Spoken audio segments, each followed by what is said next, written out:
मङ्गलं भगवान् वीरो मङ्गलं गौतमो गणी मङ्गलं कुन्दकुन्दाद्यो जैनधर्मोऽस्तु मङ्गलम्। नमो अरिहन्ताणं नमो सेताणं नमो आयिर्याणं नमो उवज्जायाणं नमो लोये सवसाहुणम्। पंच परमेष्ठी भगवान की जय। अगले 45 मिनट के लिए सभी प्रकार के पापों का त्याग करके सभी 9 बार नमोकार मंत्र पढ़ लें।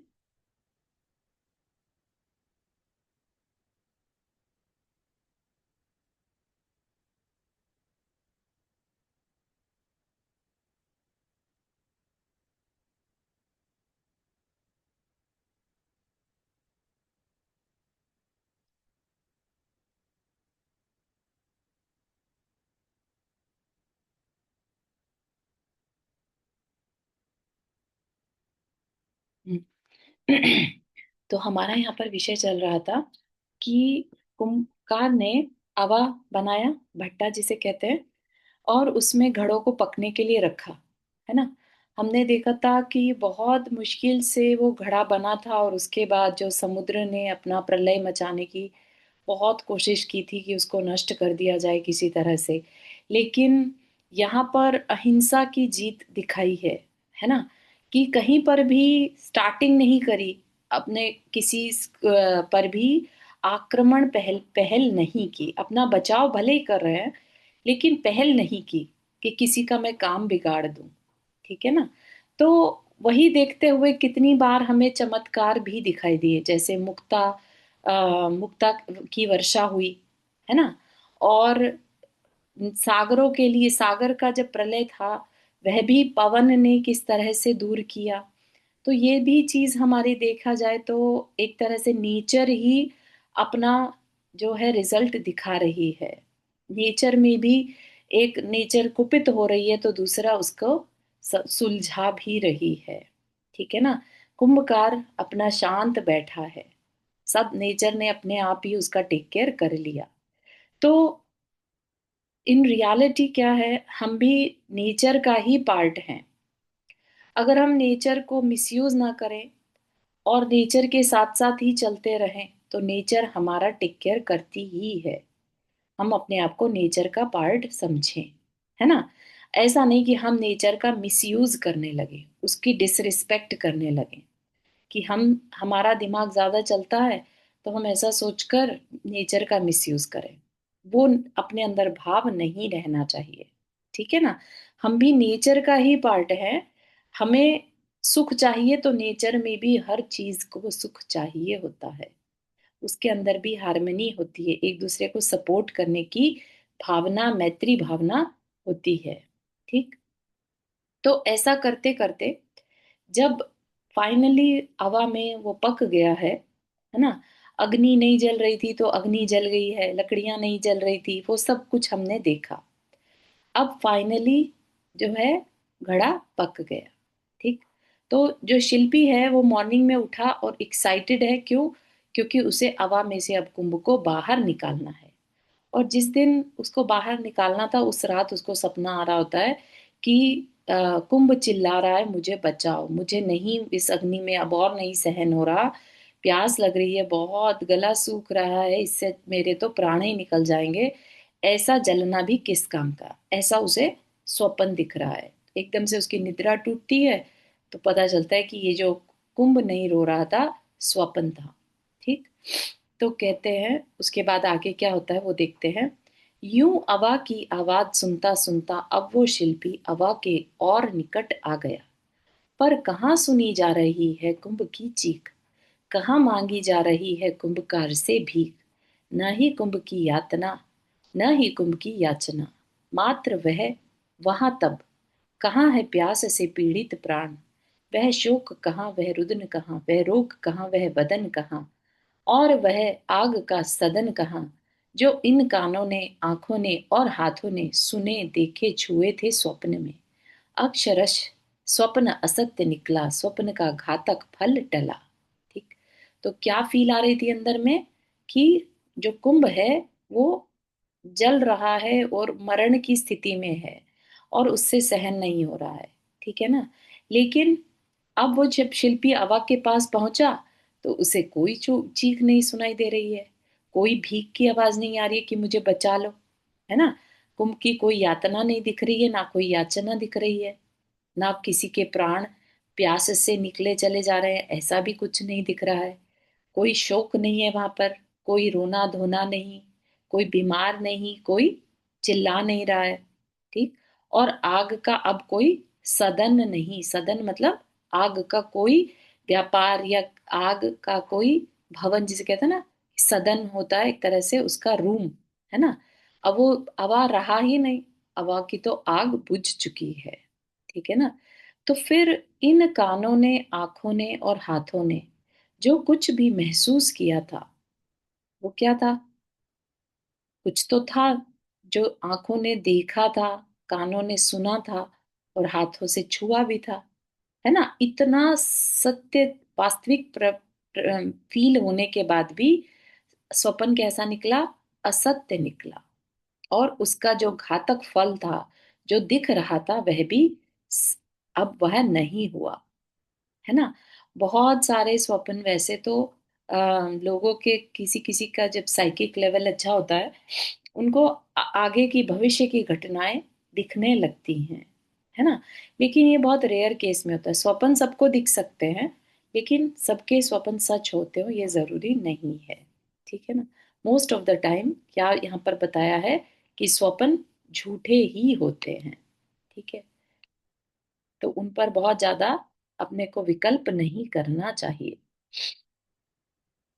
कुंभ की कुशलता सो अपनी कुशलता, यूं कहता हुआ कुंभकार सउल्लास स्वागत करता है अवा का, और रेतिल राख की राशि को जो अवा की छाती पर थी हाथों में फावड़ा ले हटाता है। ज्यो ज्यो राख हटती जाती त्यों कुंभकार का कुतूहल बढ़ता जाता है कि कब देखे वह कुशल कुंभ। ठीक है। क्या कह रहे हैं कि कुंभ की कुशलता सो अपनी कुशलता। कुंभकार के लिए क्या इंपॉर्टेंट है? कुंभ ठीक रहे, बस सारी मेहनत है उसकी, क्योंकि उसने बहुत लंबा प्रोसेस उस कुंभ को बनाने में किया, है ना। अगर कुंभ ठीक है तो शिल्पी जो है, कुंभकार जो है, वह खुश है। ठीक है ना। और क्या है? स उल्लास स्वागत करता है अवा का। अब उसे अवा को ओपन करना है। उसने राख से उसको बिल्कुल पैक कर दिया था। अब अवा की छाती पर से वो हाथों में फावड़ा लेकर राख को हटाता है, और जैसे जैसे वो हट रही है उसकी एक्साइटमेंट और बढ़ती जा रही है कि अब बस जल्दी से कुंभ का दर्शन होने वाला है। लो, अब दिखा राग, राख का रंग कुंभ का अंग, दोनों एक दोनों संग, सही पहचान नहीं पाती आंखें ये, अनल से जल जल कर काली रात सी कुंभ की काया बनी है। ठीक है। क्या कह रहे हैं? अब दिखा राख का रंग और कुंभ का अंग। कुंभ कैसा हो गया? राख जैसा, है ना। दोनों एक, दोनों संग, एक जैसे हो गए और साथ साथ है दोनों। राख भी दिख रही है और कुंभ भी दिख रहा है, लेकिन आंखें सही पहचान नहीं पाती। एकदम से देखा तो दोनों एक जैसे। कभी देखा आपने घड़ा अगर राख में हो तो पता नहीं चलता कि ये घड़ा है कि ये राख ही है। ठीक है ना। वो अलग बात है कि राख में से जब हटाई जाएगी राख को तो सॉलिड घड़ा दिखाई देता है। ठीक है। अदरवाइज राख और घड़ा एक साथ पड़े हो तो पहचानना में थोड़ा तकलीफ होती है ना। अनल से जल जलकर काली रात सी कुंभ की काया बनी है। अनल मतलब अग्नि, अग्नि में जल जलकर अभी कुंभ कैसा हो गया? काली रात सा काला हो गया। प्रकष्ट कष्ट का अनुभव हुआ, उत्कृष्ट अनिष्ट का जाना हुआ, काल के गाल में जाकर भी बाल बाल बच गए कर आया कुंभ। कुंभ की काया को देखने से दुख पीड़ा का रव रव का, परीक्षा फल को देखने से सुख क्रीड़ा का, गौरव और धारावाहिक तत्व को देखने से न विस्मय का न स्मय का कुंभकार ने अनुभव किया। परंतु काल की तुला पर तो वस्तु को तोलने से जो परिणाम निकलता है वह पूर्णतः झलक आया उसके मानस तल पर। क्या कह रहे हैं? प्रकृष्ट कष्ट का अनुभव हुआ। किसको? प्रकृष्ट कष्ट का अनुभव हुआ कुंभ को, है ना। अग्नि में जलकर जो आया हो, तो हम ये मान सकते हैं कि अग्नि परीक्षा कोई आसान नहीं होती। काया को पूरा जला दिया उसने, अपने आप को पूरा अग्नि में झोंक दिया। उत्कृष्ट अनिष्ट का जाना हुआ, और जो उत्कृष्ट तकलीफ थी उसकी, अनिष्ट था, वो अब चला गया। प्रकृष्ट कष्ट मतलब उत्कृष्ट कष्ट, बहुत तीव्र कष्ट का अनुभव हुआ। उत्कृष्ट अनिष्ट का जाना हुआ। काल के गाल में जाकर भी, काल के गाल मतलब मृत्यु के मुंह में जाकर भी, बाल बाल बचकर आया कुंभ। कुंभ की काया को देखने से, उसको उसको जस्ट देखने मात्र से, आप खुद भी सोच सकते हैं, है ना। कहाँ वो मिट्टी से बना था, अब वो कहाँ राख के बीच में, पहचान में भी नहीं आ रहा है। ऐसा काला काला राख के जैसा रंग के समान हो गया है। ठीक। तो दुख पीड़ा का रव रव का, उसको देख कर कहीं से भी दुख पीड़ा का अनुभव नहीं हो रहा है। ठीक है। क्यों? क्योंकि कैसा है कुंभ? प्रसन्न है। जैसे एक साधक है ना, और जब उसकी परीक्षा होती है तो बहुत गहरी परीक्षा, है ना, कष्टकारी। जो साधक है, श्रमण है, वो शरीर को बहुत तीव्र कष्ट देता है। उसको कष्ट, शरीर से कोई मतलब नहीं रहता। देखा भी होगा, अग्नि जब सड़क पर चलते हैं, बिहार का समय है ना, और 40-48 डिग्री टेम्परेचर है, जिसमें रोड का वो भी पिघल रहा है। रोड पर पैर पर रखने से निशान पड़ रहे हैं रोड पर। इतना गर्मी में भी वो साधक बिना किसी चप्पल के चलता है, या तेज कड़कड़ाती ठंड में जहाँ कोहरा पड़ा हुआ है, वहां पर वो चलता है ना, ठंड में, ठिठुरती ठंड में। और और भी बहुत सारे सामायिक करता है, शांत, जैसा सूखा सूखा दे दिया। वो अलग बात है कि कभी कभी चौके में अच्छा भी मिलता है, लेकिन कभी कभी उसे अनशन से भी काम चलाना पड़ता है, उपवास से भी काम चलाना पड़ता है। तो बहुत सारी उसकी परीक्षाएं होती हैं। पैर में कुछ गड़ गया, चुभ गया, कुछ चोट लग गई, है ना, इलाज नहीं कर सकते, डॉक्टर को कोई होगा तो ज्यादा से ज्यादा आयुर्वेदिक डॉक्टर कोई मिल गया तो कर देंगे, है ना। और भी बहुत सारी परीक्षाएं गुरु लेता रहता है। ठीक है ना। तो अब वो सारे कष्टों को सहन करके, सारे अनिष्टों को दूर करके जो अनुभव आया, वो कैसा था? सुख क्रीड़ा का गौरव देने वाला पल था, है ना। तो कुंभ की काया को देखने से दुख पीड़ा का रव रव का, परीक्षा फल को देखने से सुख क्रीड़ा का। एक बार को कुंभ को देखा तो दुख लग रही थी, दुख लग रहा था कि देखो बेचारे को कितना तकलीफ उठानी पड़ रही है। वो अलग बात है कि कुंभ की वो अपनी चॉइस थी, साधक की अपनी चॉइस रहती है कि उसे इस तप की अग्नि में तपना है ना। लेकिन देखने वाले को लगता है अरे कितना दुख है, कैसे कर रहा होगा। ठीक है ना। लेकिन परीक्षा का परिणाम कैसा देखने में आता है? अग्नि परीक्षा जब उसकी हो गई, जो साधक की परीक्षा है ना, वो कैसी परीक्षा है? अग्नि परीक्षा कैसी है? वो वास्तविक धर्म की परीक्षा है। कितना उसको धर्म पर विश्वास है, अपने को पाने में कितनी दृढ़ता है। तो जब उसका फल देखने में आता है, वो कैसा है? सुख क्रीड़ा का, गौरव का। ठीक। और ये तो फल पे दृष्टि जा रही है तो ऐसा लग रहा है, ठीक है ना। परीक्षा फल पर, जब उनकी साधना पर दृष्टि जा रही थी तो दुख लग रहा था। परीक्षा फल पर दृष्टि जा रही है तो अच्छा लग रहा है। लेकिन धारावाहिक तत्व को देखने से, धारावाहिक मतलब जो निरंतरता को लिए हुए तत्व है, यानी जीव तत्व, यानी द्रव्य, उस दृष्टि को देखे तो न विस्मय है, विस्मय का न स्मय का कुंभकार ने अनुभव किया। तो उसे कोई आश्चर्य नहीं, कोई स्मय मतलब मद, अहंकार नहीं, कि देखो मैंने कितना अच्छा घड़ा बना दिया। ठीक है ना। तो कुंभकार ने कहाँ पर ध्यान दिया? धारावाहिक तत्व को देखता रहा। तो उसे ना कोई आश्चर्य था और ना ही कोई अहंकार था। ऐसा ही होता है ना कि अगर साधक अपने जीव तत्व पर ध्यान दे तो उसे ये पर्याय में होता हुआ कुछ भी जो है विस्मयकारी नहीं लगता। ठीक है ना। काल की तुला पर वस्तु को तोलने से जो परिणाम निकलता है वह भी पूर्णतः झलक आया उसके मानस तल पर। मतलब कि काल की तुला पर वस्तु को तोलने से जो परिणाम निकलता है, काल की तुला क्या मतलब भूत भविष्यत और वर्तमान परिवर्तन हो रहा है ना।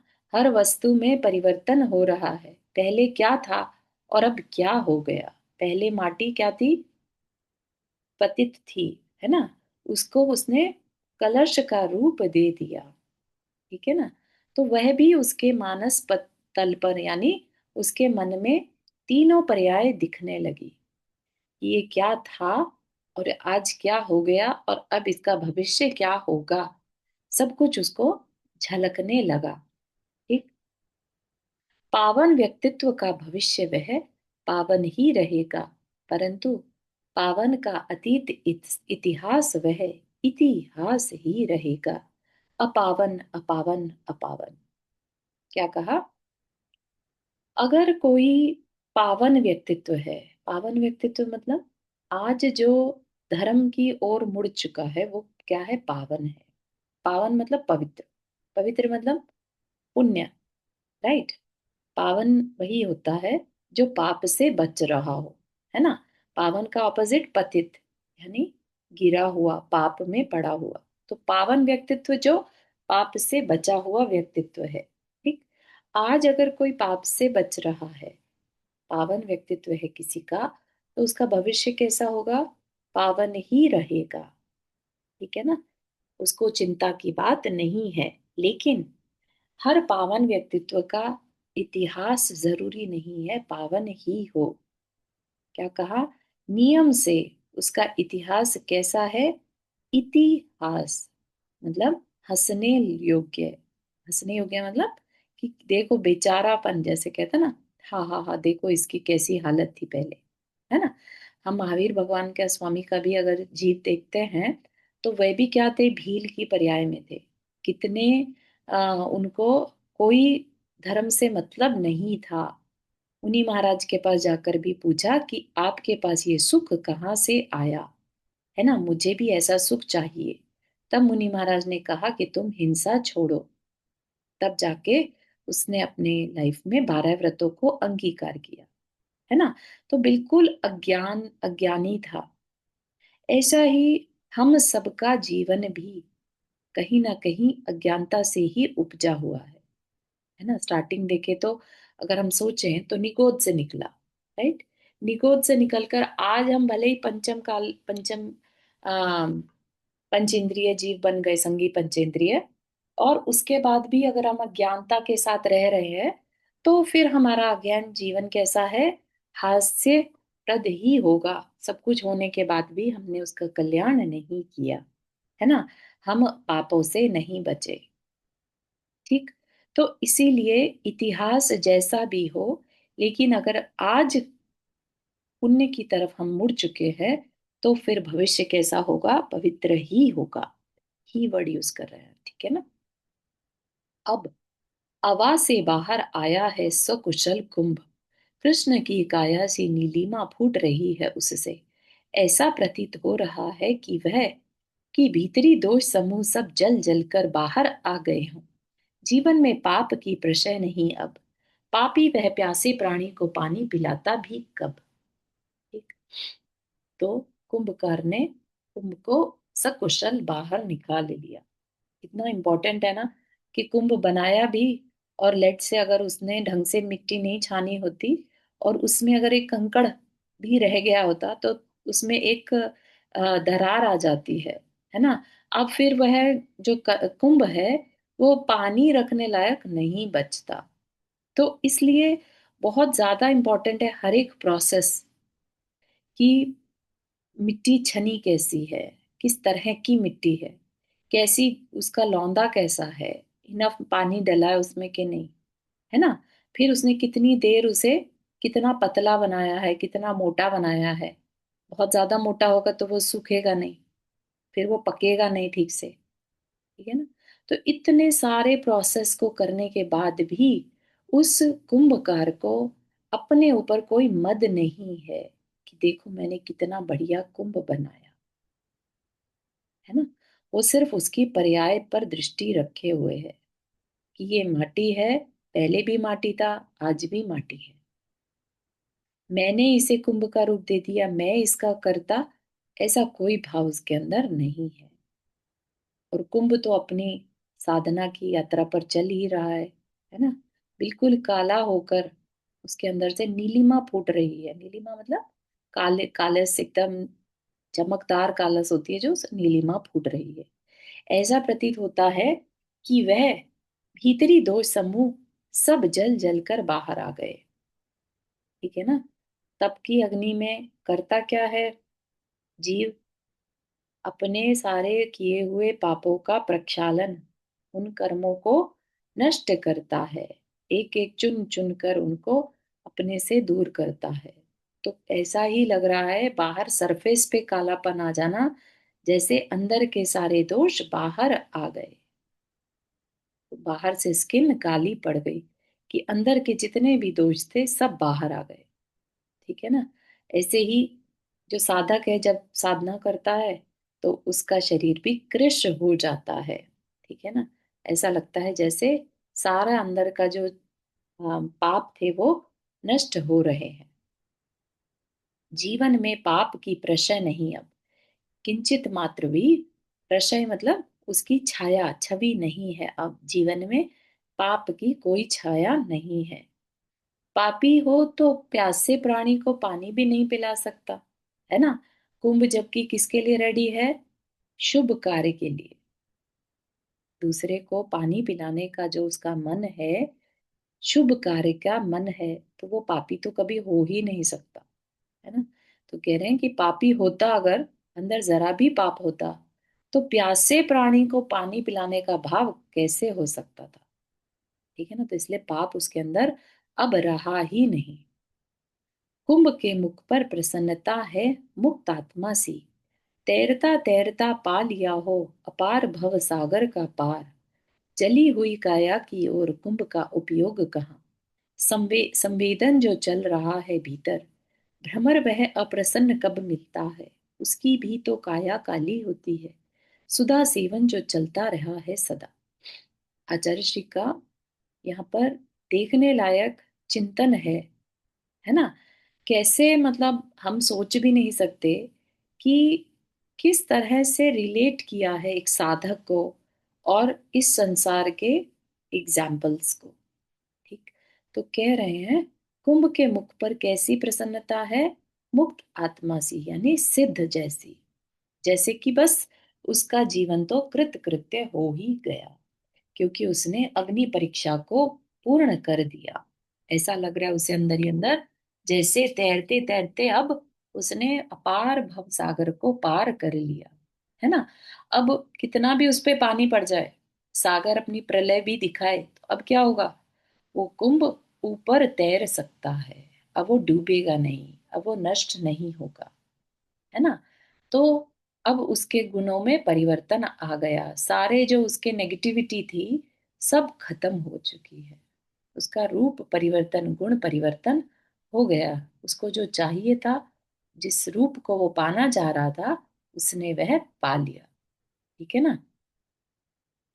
जली हुई काया की ओर कुंभ का उपयोग कहाँ? अपने उस शरीर के कालेपन की ओर उसे कोई मतलब नहीं है कि वो कैसा दिख रहा है, बाहर की काया है वो तो। अंदर का क्या चल रहा है? संवेदन। वह तो अपने आप को भीतर भी भीतर संवेदना कर रहा है, अपना वेदन कर रहा है। ठीक है ना। तो जो अपना भीतर चला गया, ठीक, उसको बाहरी शरीर से, बाहरी काया से कोई मतलब नहीं रहता, ये बताना चाह रहे हैं। भ्रमर वह अप्रसन्न कब मिलता है? भ्रमर भौरा होता है, वो काले रंग का होता है ना, शरीर उसका काला है, लेकिन हमेशा वो भंवरा जो है भिन भिनाता मंडराता सा रहता है। तो मंडराना मतलब कोई एक जना, एक पर्सन कोई दुखी है तो वो एक जगह बैठा रहता है ना। कोई खुश है तो वो एक्टिव होता है, मंडराता रहता है, कभी इधर कभी इधर कभी इधर, कभी इससे मिल कभी उससे मिल, कभी ये कर कभी वो कर, है ना। जो अंदर से प्रसन्न होता है वो ही कुछ ना कुछ करता रहता है। तो कह रहे हैं, आचार्य श्री कह रहे हैं, भ्रमर वह अप्रसन्न कब मिलता है। भ्रमर को कभी अप्रसन्न नहीं देखा, हमेशा उसको खुश देखा। क्यों? उसकी भी तो काया काली है, वो भी तो काला अपने उस पे रो सकता है, अरे मैं काला क्यों हूं, है ना। ये जो रंग भेद है ये उसको कोई मैटर नहीं करता, उसका कोई नजर अपनी काया पर नहीं है। क्यों? सुधा सेवन जो चल रहा है सदा, उसको किससे मतलब है? जो उसके फूलों का पराग जो उसे मिलता रहता है, उसे बस उससे मतलब है। वो मिलता रहे, उसे कोई मतलब नहीं, उसका शरीर काला है पीला है ना, वो गुं गुं करके और अपना कार्य करता रहता है। तो बहुत ही सुंदर कंपैरिजन किया है भ्रमर के साथ अपना, है ना। काया में रहने मात्र से काया की अनुभूति नहीं, माया में रहने मात्र से माया की प्रसूति नहीं, उनके प्रति लगाव चाव भी अनिवार्य है। क्या कहना चाह रहे हैं? अब कह रहे हैं कि भाई काया तो शरीर तो सबके पास है, ठीक है ना। तो खाली शरीर में रहने मात्र से, काया में रहने मात्र से काया को अनुभूत ही किया जाए, हर समय अपने को शरीर रूप ही माना जाए, ये तो जरूरी नहीं है ना। इसी संसार में तीर्थंकर भी होते हैं, माया में रहते हैं, राइट। चारों तरफ उनके समोशरण रचित है। कितना सबसे ज्यादा भव्य माना जाता है भगवान का समोशरण। कुबेर हर तरह के रत्नों से उनका समोशरण की रचना करता है, लेकिन वो उसमें लिप्त नहीं रहते।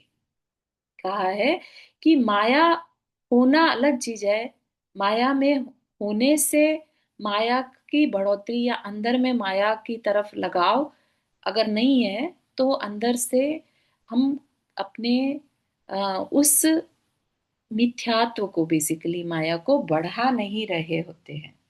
माया में रहना माया की प्रसूति नहीं है, मतलब उसका बढ़ना नहीं है।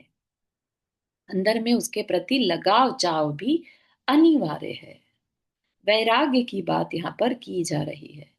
शरीर में रहते हुए भी, महलों में रहते हुए भी जो है वैराग्य हो, तभी कल्याण हो सकता है। ठीक है ना। भरत चक्रवर्ती का एग्जाम्पल लें अगर, तो चक्रवर्ती होकर भी लगाव चाव नहीं होने के कारण वो घर में ही वैरागी थे और बहुत जल्दी केवल ज्ञान को प्राप्त कर पाए। ठीक है ना। तो यहाँ पर तकलीफ क्या है? शरीर का होना तकलीफ नहीं है, माया का होना तकलीफ नहीं है, उनके प्रति लगाव चाव का होना ही नुकसानकारी है। ठीक है ना। तो ये चीज कहा है कि वो जरूरी है। सावधान हो शिल्पी अवा से, एक एक कर क्रमशः कर पेले, फिर धरती पर रखता जाता रहा कुंभों को। धरती की थी, है, रहेगी माटी यह, किंतु पहले धरती की गोद में थी, आज धरती की छाती पर है। कुंभ के परिवेश में बहिरंग हो या अंतरंग, कुंभ के अंग अंग से संगीत की तरंग निकल रही है, और भूमंडल और नभमंडल ये उस गीत में तैर रहे हैं। ठीक है। अब क्या किया शिल्पी ने? आवाज से एक एक करके जो है कुंभ को निकाला। ठीक है। आप इमेजिन कर सकते हैं, विजुअलाइज कर सकते हैं क्या चल रहा है। निकाला क्रम से, सावधान होकर धीरे धीरे, क्योंकि मिट्टी के हैं, है ना। कुंभकार को भी पता है, जैसे कोई अगर लुहार हो, लोहे का काम करने वाला, वो हर चीज को पटक पटक के मारेगा, है ना। लेकिन कुंभ कैसा है? माटी का बना हुआ है, उसको भी पता है जितना जोर से अगर रख दिया तो टूट सकता है। तो धीरे धीरे सावधान होकर उसने पहले निकाला और फिर धरती पर रखता जा रहा है। तो कह रहे हैं कि ये धरती की थी, है और रहेगी। कौन? माटी है। माटी धरती से ही बनी और अभी भी धरती पर ही रखी रही है, हमेशा ही धरती पर ही रखी रहेगी, है ना। लेकिन पहले क्या थी? धरती की गोद में थी, मतलब बिल्कुल धरती से जैसे उसकी गोद में थी। अब वहां से उठाकर उसको धरती की छाती पर, मतलब थोड़ा सा उठाव दे दिया। ठीक है ना। कुंभ के परिवेश में, कुंभ के रूप में, पहले माटी का रूप डिफरेंट था, आज कुंभ के रूप में वो धरती की छाती पर है। बहिरंग हो या अंतरंग, कुंभ के अंग अंग से संगीत की तरंग निकल रही है। कुंभ को थोड़ा सा हाथ भी लगाओ तो कुछ आवाजें सी अलग अलग आने लगती हैं, है ना। अगर गीली मिट्टी का गड़ा हो उसे नीचे रखो, और एक सूखा सूखा गड़ा हो उसके नीचे रखो, तो अलग अलग आवाजें आती है। तो अंदर भी खोखला है ना, उसके अंदर से भी संगीत निकल रहा है, और बाहर से भी संगीत हल्का सा भी छुए तो बजता है ना। तो कुंभ के अंग अंग से संगीत की तरंग निकल रही है, और उससे क्या हो रहा है, सारा भूमंडल और नभमंडल उस गीत में तैर रहे हैं, यानी लीन हो रहे हैं। सब जगह पर वह सुंदर संगीत, आकाश हो या धरती, सब पर अच्छा लग रहा है, सब उसे सुन रहे हैं। लो, कुंभ को आवाज से निकाले हुए 2-3 दिन भी व्यतीत न हुए, उसके मन में शुभ भाव का उमड़न बता रहा है सबको कि अब ना पतन, उत्पतन, उत्तरोत्तर उन्नयन उन्नयन, नूतन भविष्य शस्य भाग्य का उगड़न, बस अब दुर्लभ नहीं कुछ भी इसे, सब कुछ सम्मुख समक्ष। क्या हुआ, अब कुंभ को तो निकाल दिया हवा से, है ना। यहां तक कुंभकार का कार्य पूरा हो गया।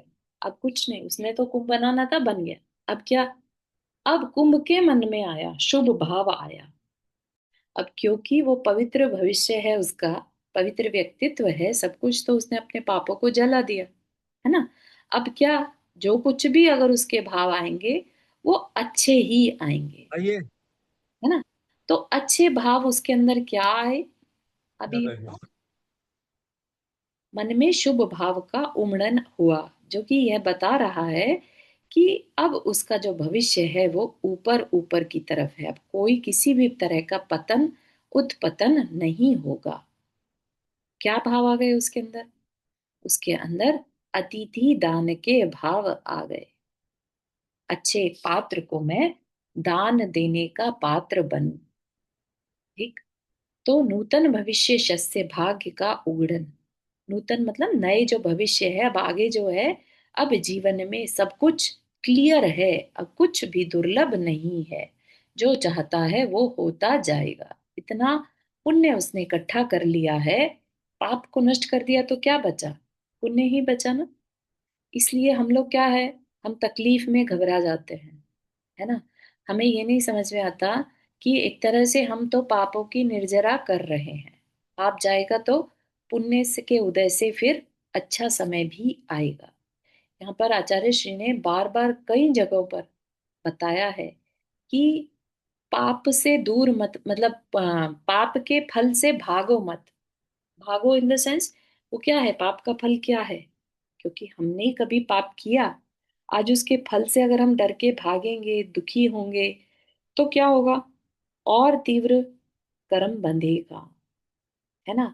तो परिस्थिति से भागना नहीं, और उसकी अति अगर हो गई, ऐसा लगता है ना कई बार कि चारों तरफ से नेगेटिव हो रहा है, अब कुछ भी समझ में नहीं आ रहा है, इसका मतलब अब अच्छा समय आने वाला है, यानी तो तकलीफ की इति हो गई, इति के बाद ही फिर अच्छा समय आता है। जैसे दीपक की लौ तेज जलती है जब खत्म होने वाला होता है ना। तो वही चीज को यहाँ पर भी बताया गया।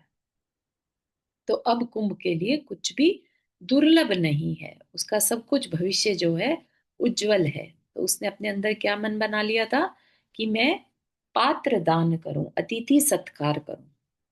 भक्त का भाव अपनी ओर भगवान को भी खींच ले आता है, वह भाव है पात्र दान अतिथि सत्कार।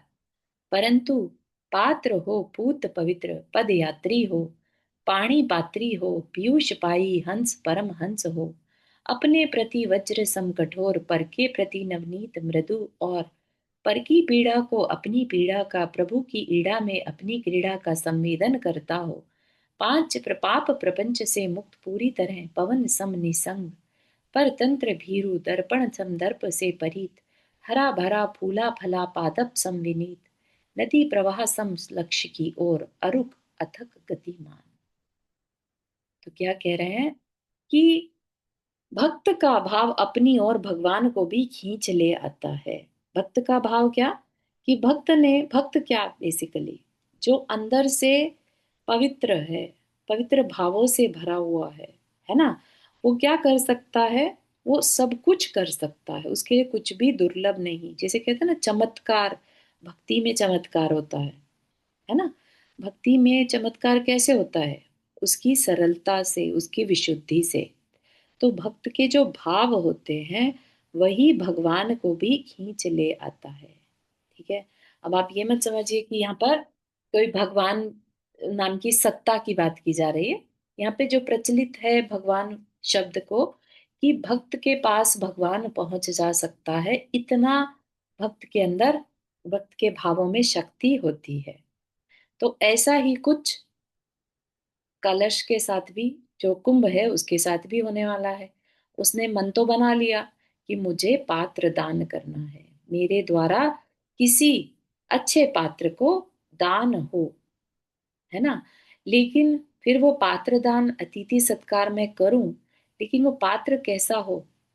तो यहाँ पर एक निर्ग्रंथ साधु जो उत्कृष्ट पात्र है उसका यहाँ पर वर्णन किया गया है। कैसा होना चाहिए, पात्र हो पूत पवित्र, एकदम पवित्र हो, पद यात्री हो, पैदल चलने वाला, है ना।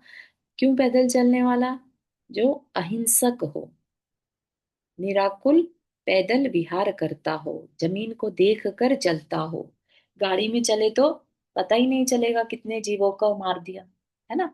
ऐसा ऐसा पात्र जो पद यात्री हो, पैदल चलने वाला हो, पाणी पात्री हो, हाथ में समस्त, कोई बर्तन कोई उपकरण नहीं, कुछ नहीं उसके पास, हाथ में खाना भोजन ग्रहण करने वाला हो, आहार को ग्रहण करने वाला, पीयूष पाई हंस परम हंस हो। और कैसा हो, आध्यात्म रूपी अमृत को ग्रहण किया हो जिसने, जिसके हंस परम हंस जो अम, अमृत रूपी ज्ञान जो है उसमें उसने अपने आप को लीन रखा हो। अपने प्रति वज्र सम कठोर, अपने प्रति यानी अपने शरीर के प्रति उसे कोई लगाव नहीं है, अपने प्रति वह कठोर है। ठीक है। और पर के प्रति नवनीत, नवनीत होता है मक्खन, बिल्कुल मृदु। अपने लिए तो कठोर और दूसरे के लिए एकदम नवनीत। अपनी कठिनाई कुछ नहीं, मतलब ही नहीं। जो गर्म सड़क पे भी चल रहा है तो कोई मतलब नहीं, और दूसरा कोई आ जाए तो अरे तुम कैसे चलोगे उस गर्म सड़क पर। ठीक है ना। सेम ही चीज को दूसरों पर अप्लाई करता है, खुद को नहीं देखता। पर की पीड़ा को अपनी पीड़ा का महसूस करने वाला, इतना करुणामयी, अंदर से करुणा जिसके अंदर वात्सल्य भाव भरा हो, दूसरे की करुणा दुख उससे देखा ना जाता हो, प्रभु की ईड़ा, प्रभु की भक्ति में ही अपनी क्रीड़ा का यानी अपने आनंद को का संवेदन करता हो, उसको भगवान की स्तुति वंदना में ही आनंद आता हो। आप देख रहे हैं ना, यही हमारे निर्ग्रंथ साधु की षड आवश्यक रहते हैं, है ना। वंदना स्तुति करना, सामायिक करना, है ना, तप करना, यही सब तो करते हैं। पाप प्रचंड प्रपंच से मुक्त महाव्रती हो, है ना, पापों से पूरी तरह से मुक्त हो, पूरी तरह पवन सम निःसंग। पवन सम निःसंग मतलब जैसे हवा है वो कुछ ग्रहण नहीं करती, है ना, ऐसे ही जो पात्र है, मेरा पात्र कैसा हो, पवन सम निःसंग, निष परिग्रही, निरपरिग्रही हो, परतंत्र भीरु, जिसे परतंत्र होने से डर लगता हो, जो अपनी स्वतंत्रता की ओर बढ़ रहा हो, ना वो किसी को कंट्रोल करे, ना वो खुद किसी के कंट्रोल में, इवन अपने कर्मों के कंट्रोल में भी नहीं रहना चाहता, अपनी अपने को स्वतंत्र पाना चाहता है, पराधीनता से जिसे भय लगता हो, है ना। वो इवन जो असंयमी श्रावक है उनके बंधन में भी नहीं रहना चाहता। दर्पण सम दर्प से परीत। दर्पण सम दर्प मतलब एकदम शीशे के समान स्वच्छ। दर्प होता है अहंकार से रहित। अहंकार कहिए, मद कहिए, तो मदों से रहित। दर्पण सम एकदम शीशे की तरह स्वच्छ, किसी भी तरह की कोई उस पर निशान नहीं, बिल्कुल स्वच्छता के साथ, है ना। साधु का जीवन भी ऐसा ही होता ना कि कोई कालिमा कलंक उसके ऊपर नहीं रहता। हरा भरा फूला फला पादप सम विनीत। हरा भरा फूला फला क्या, पादप मतलब वृक्ष। तो एक घना भरा फूला जो फलों से लगा हुआ लदा हुआ वृक्ष है वो झुका रहता है ना, सम विनीत। तो फले फूले वृक्ष के समान झुका हुआ, विनीत अंदर से विनयवान। ठीक है ना, ऐसा हो जो मेरा पात्र कैसा हो, विनीत हो, विनय को धारण करने वाला हो। ठीक है ना, दर्शन ज्ञान चारित्र और जो भी विनय उसके अंदर उसका पालन करता हो। और नदी प्रवाह सम लक्ष्य की ओर अरुक अथक गति में। नदी कैसे बहती है, कभी नदी का प्रवाह रुकते देखा, कभी भी नहीं, जब तक कि सागर में मिल न जाए, उसके लक्ष्य की ओर वो पहुंच ना जाए तब तक वह रुकती नहीं है। रुक जाए तो फिर तो वो तालाब बन जाएगा, है ना, बावड़ी बन जाएगी, झील बन जाएगी। लेकिन नदी तभी है, नदी की क्वालिटी ही यही है कि नदी हमेशा बहती रहती है जब तक अपने लक्ष्य में मिल ना जाए, पहुंच ना जाए। तो अरुक अथक और गतिमान, अरुक मतलब बिना रुके, बिना थके, निरंतर पुरुषार्थ करने वाला। जो साधक है, पात्र है, वो कैसा हो, जिसके अंदर कभी भी अपने लक्ष्य के प्रति ऐसी अम, आलस ना आए, है ना, पुरुषार्थ उसका कभी कम ना हो, बढ़ता ही चला जाए। ऐसा नहीं कि 4 दिन तो अभी थोड़ा सा सुस्ता लें, फिर 4 दिन साधना कर लेंगे, ऐसा नहीं। एक एक क्षण जिसे अपने लक्ष्य की पहचान हो, किसी भी समय उसके अंदर ठहराव ना आए, जिस कार्य के लिए उसने अपना ये रूप पहना है या बदला है साधना की ओर, वह निरंतर बढ़ता रहे, है ना। मान अपमान समान जिन्हें योग में निश्चल मेरु सम, उपयोग में निश्चल धेनु सम, लोकेचना से परे हो, मात्र शुद्ध तत्व की गवेषणा से परे हो। आज के लिए यहीं तक रखेंगे।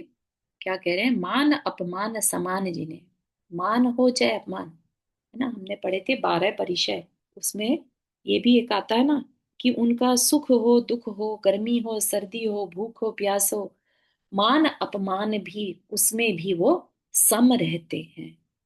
कोई निंदा कर दे तो कुछ नहीं, कोई सम्मान दे दे तो सेम। ठीक है ना। और योग में निश्चल मेरु सम, योग में निश्चल मतलब मन वचन काय से एक बार जो मन में प्रण कर लिया उसे मेरु सम पूरा करते हैं, है ना। जो मुनि महाराज जब कभी आहार के लिए निकलते हैं तो अंदर में वृत्ति परिसंख्यान लेकर निकलते हैं, किसी को क्या मालूम क्या लिया है ना। और अगर ना मिले तो वापिस आकर उपवास कर लेते हैं। ये क्या है, ये उनकी मेरु सम दृढ़ता है। अगर जरा सा भी हम जैसे श्रावक हो तो मन ही मन चेंज ही कर ले, चलो नहीं मिला, अच्छा चलो आज के लिए छोड़ो, जो मिल रहा है वो ले लो, किसी को क्या मालूम। ठीक है ना।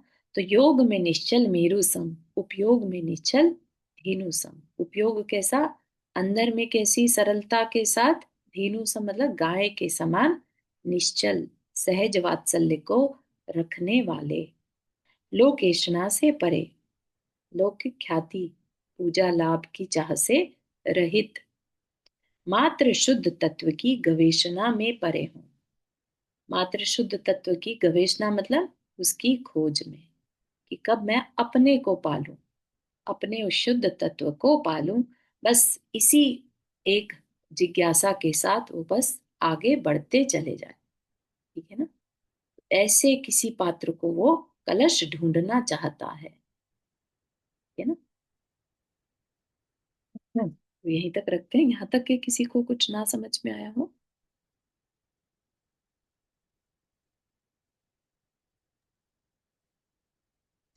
मेरे को एक बात बतानी थी। हाँ जी। आचार्य श्री समय सागर जो यस्टरडे पड़गान के लिए निकले ना, जी। तो बहुत भीड़ हो गई, तो उसने नहीं फिर आहार लिया। अच्छा। हाँ, अरे बाप वो रे। परिक्रमा लेते थे ना, हाँ तो हाँ। महाराज सिंह ने साइन किया कि बहुत लोग मत आओ। अच्छा। फिर भी भीड़ बढ़ती गई, तो महाराज सिंह ने आहार नहीं लिया और उपवास कर लिया। ओह, अच्छा अच्छा अच्छा, हाँ तब तो तो ठीक मैंने वीडियो आया तो देखा, तो बहुत दुख आया कि हम लोग डिसिप्लिन नहीं रखते हैं ना, तो इसके से महाराज सिंह को है। तकलीफ होती है। तो अपने को समझना चाहिए बिल्कुल। कि महाराज सिंह बोलते हैं कि आप आलोचना करो तो भी इतना ही पुण्य मिलता है। अनुमोदना दूर की। अनुमोदना, सॉरी, अनुमोदना हाँ। करो तो भी लोग समझते नहीं, और सब लोग भीड़ करते थे। तो वीडियो आया तो अपने को देखा है मैंने, हाँ, तो बहुत दुख होता है। सही बात है। सही अपने बात है, हिसाब से लोग वो पास हो समझते जाए। नहीं। हाँ, समझते नहीं है।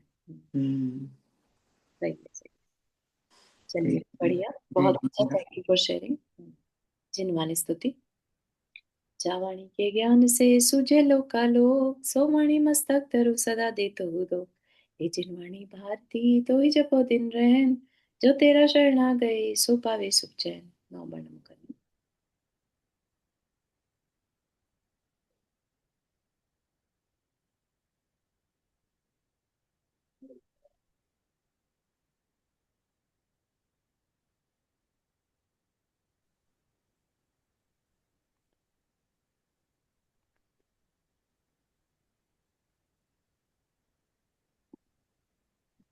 सभी को जय जिने। जय जय जिनेन्द्र। जिने। जय जिनेन्द्र सभी को। जय जय जिनेन्द्र सबको। जिनेन्द्र जय सभी को। जिनेन्द्र सभी को। जय जिने।